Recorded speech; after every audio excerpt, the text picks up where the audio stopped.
আসসালামু আলাইকুম ওরহমতুল্লাহি আবারাকাতু। প্রিয় বন্ধুরা, ইউরোপ ইনফরমেশন বাংলা চ্যানেলের পক্ষ থেকে দেশ এবং দেশের বাইরে, দূরে এবং কাছে যে যেখান থেকে আমাদের নতুন আরেকটি নিয়মিত ভিডিও দেখছেন, সবাইকে জানাই স্বাগতম। আজকে চলে আসলাম আপনাদের সামনে নতুন আরেকটি বিষয় নিয়ে। আমরা গত পর্বে আপনাদেরকে একটি ভিডিও প্রোভাইড করেছিলাম। সেই ভিডিওতে আমরা দেখেছিলাম মস্ট এর মধ্যে যে কি আপডেট আছে এবং কিভাবে আপনি আবেদন করবেন, এই বিষয়গুলো নিয়ে আমরা আলোচনা করেছিলাম যে কত তারিখ থেকে আপনার এটা চালু হবে। সো আজকে আমরা যেটা দেখাবো সেটা হচ্ছে যে এই মস ওয়েবসাইটটা কিন্তু আপনারা ইতিমধ্যেই জানেন যে 27শে এপ্রিল 2026 সালের চালু হয়ে গেছে। এটা কিন্তু এর আগে যে আমরা ভিডিওটা করেছিলাম সেই ভিডিওতে কিন্তু আমরা দেখাতে পারিনি। আজকে আপনাদেরকে আমরা কম্পিউটার স্ক্রিনে গিয়ে দেখাবো যে এই মস ওয়েবসাইটের মধ্যে কি আপডেট আছে এবং কিভাবে আপনি আবেদন করতে পারবেন। কিছু ইনফরমেশন আপনাদেরকে দেওয়ার চেষ্টা করব এবং যারা কোম্পানি চেঞ্জ করেছেন, ডিসিশনের জন্য আবেদন করবেন বা নতুন কার্ড পেয়েছেন, অন্য কোম্পানিতে চলে গেছেন বা চলে যাবেন, সেখানে গিয়ে নতুন কার্ডের জন্য কিভাবে অ্যাপ্লাই করবেন অথবা ডিসিশন চেঞ্জের জন্য আবেদন কিভাবে করবেন, আমরা সম্পূর্ণ দেখব এই মস ওয়েবসাইটের মাধ্যমে। মস ওয়েবসাইটের মাধ্যমে কি ডিসিশন চেঞ্জ করা যায় কি যায় না, সেটাও আমরা এখানে এই ভিডিওর মধ্যে আজকে বিস্তারিত ইনশাল্লাহ আলোচনা করব। তাহলে আপনারা ভিডিওটি কন্টিনিউ করুন। চলে যাচ্ছি কম্পিউটারের স্ক্রিনে। ওকে, আমরা চলে আসলাম কম্পিউটার স্ক্রিনে। এখন আমরা এখান থেকে গুগলে চলে যাব। গুগলে গিয়ে আমরা লিখবো mosgov.pl। তো আমরা এটা খেলেই দেখবেন mosgov.pl। জাস্ট আমরা লিখলাম, লেখার পরে দেখেন এখানে পোল্যান্ডের যে ওয়েবসাইট মস, এই মস ওয়েবসাইটের যে লিঙ্ক সেটা এখানে কিন্তু অলরেডি চলে আসছে। তো আমরা এখানে জাস্ট একটা ক্লিক করব। ক্লিক করার পরে আমরা এটাকে ইংলিশ করে দিচ্ছি, যেহেতু আমাদের পলিশ ভাষা অনেকেই জানি না। সো এইখানে আমরা যখন ক্লিক করব তখন আমাদের এখানে 3টা স্টেপ এখানে ফলো করতে বলছে। জাস্ট এখানে কিছু গেট ইনফরমেশন আপনি নিতে পারবেন, অ্যাপ্লাই অনলাইন, এই স্টেপটার মধ্যে আমরা জাস্ট একটা ক্লিক করব। তো ক্লিক করার পর আমরা আবারও এটাকে ইংলিশ করে দেব। ইংলিশ অলরেডি হয়ে গেছে। দেখেন টেম্পোরারি রেসিডেন্ট পারমিট, যেটাকে আমরা কার্তপবিতা বলে থাকি, সেইটার আবেদন কিন্তু আপনি এখানে করতে পারবেন। এবং এখানে বলা হয়েছে পার্মানেন্ট রেসিডেন্ট পারমিট এবং EU long term resident permit. তার মানে আপনি 3টা আবেদন কিন্তু এখানে করতে পারবেন। এর নিচে যদি আমরা একটু যাই, স্ক্রল করি, তাহলে দেখতে পাবো যে এইখানে কিন্তু কোনো ধরনের ডিসিশন চেঞ্জের কোনো আবেদন নেই। তার মানে আপনাদের যদি ডিসিশন চেঞ্জ করতে হয় তাহলে অবশ্যই আপনাদের পূর্বের যে নিয়ম রয়েছে সেই নিয়মের মধ্যে আপনাকে ডিসিশন চেঞ্জের আবেদন করতে হবে। যেমন আপনারা আগে যেমন পোস্ট অফিসের মাধ্যমে অথবা লয়ারের মাধ্যমে আপনারা জমা করেছেন যেভাবে, সেভাবেই কিন্তু ডিসিশন চেঞ্জের আবেদন করতে হবে।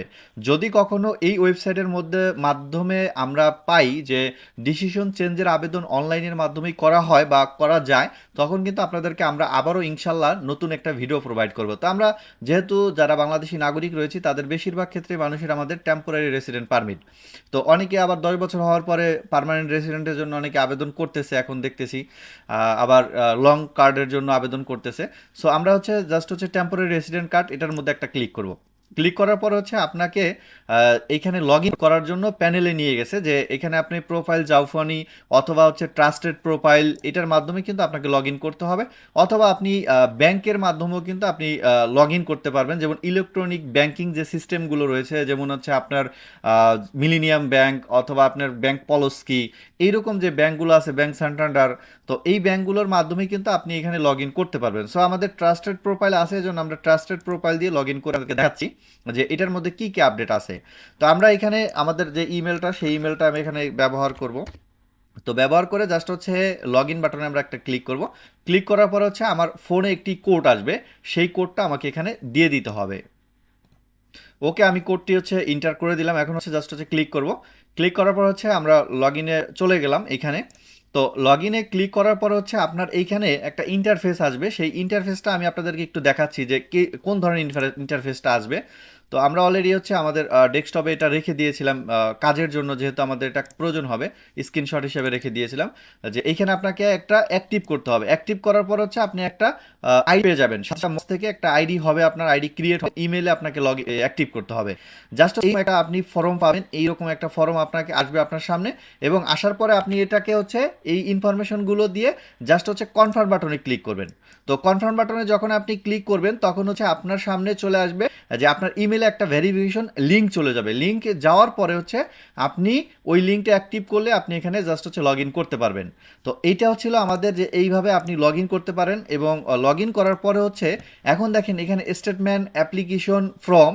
তো আমরা যখন এই ইনফরমেশনগুলো আমাদের মাই অ্যাকাউন্টে যখন আমরা চলে যাব এই মাই অ্যাকাউন্টে যখন আমরা ক্লিক করব ডান পারে দেখবেন এখানে আমাদের ইনফরমেশনগুলো শো করবে এবং আমি বলছিলাম একটা অ্যাকাউন্ট আইডি পড়বে, সেই আইডিটা কিন্তু অলরেডি পড়ে গেছে, যেটা হচ্ছে আপনি যে ফর্মটা ইতিপূর্বে দেখালাম এই ফর্মটা আপনাকে সাবমিট করতে হবে। সাবমিট করলে আপনাকে একটা এরকম আইডি দিয়ে দিবে। যদি আপনার ভুল হয় তাহলে আপনি এটাকে চেঞ্জ করতে পারবেন, ইমেল চেঞ্জ করতে পারবেন, অ্যাক্টিভিটি হিস্টোরি চেঞ্জ করতে পারবেন, মানে আপনি দেখতে পাবেন সব কিছু।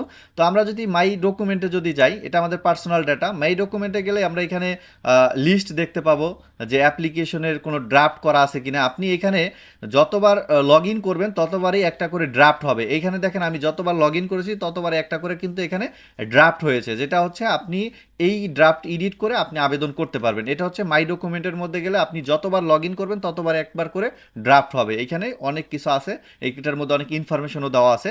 তারপর হচ্ছে স্টেটমেন্ট। এখানে স্টেটমেন্টে আমাদের এখানে যেই স্টেটমেন্ট থাকবে সেটা এখানে শো করবে। এবং অ্যাক্টিভিটি হিস্ট্রি, এই হিস্ট্রিটা আমাদের এখানে নো অ্যাক্টিভিটি, মানে আমাদের কোনো হিস্ট্রি নেই, কারণ হচ্ছে আমরা এখনও কোন পর্যন্ত কোনো আবেদন এই মস ওয়েবসাইটের মাধ্যমে করিনি। আর আপনাদের আরেকটা সংবাদ দেই, সেটি হচ্ছে যে এই ইনফরমেশনগুলো আমরা আপনাদেরকে শেয়ার করলাম আপনাদের উপকারের জন্য।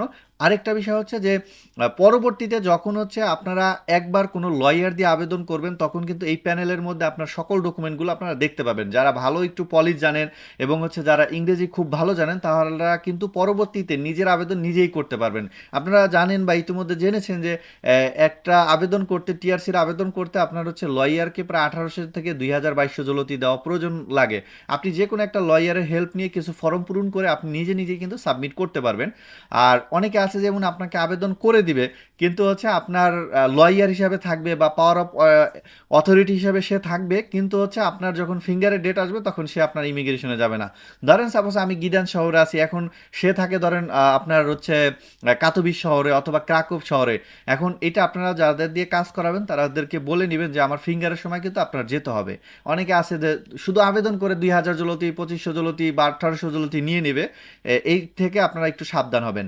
আমরা আপনাদেরকে পোল্যান্ড সম্পর্কে বিভিন্ন সময় বিভিন্ন ইনফরমেশন দেওয়ার চেষ্টা করি এবং দিয়ে থাকি, কারণ আমরাও কাজ করি, কাজের ব্যস্ততার কারণে হচ্ছে আপনাদেরকে ভিডিও দিতে পারিনি। তো আজকে যতটুকু ইনফরমেশন দিলাম আশা করি প্রত্যেকেরই কাজে লাগবে। পরবর্তী ভিডিওর জন্য আপনারা অপেক্ষা করেন, নতুন ভিডিও আসলে আমরা নতুন ইনফরমেশন আপনাদেরকে প্রোভাইড করব। আজকের মতো এখানেই বিদায় নিচ্ছি। আসসালামু আলাইকুম ওয়া রাহমাতুল্লাহি ওয়া বারাকাতুহু।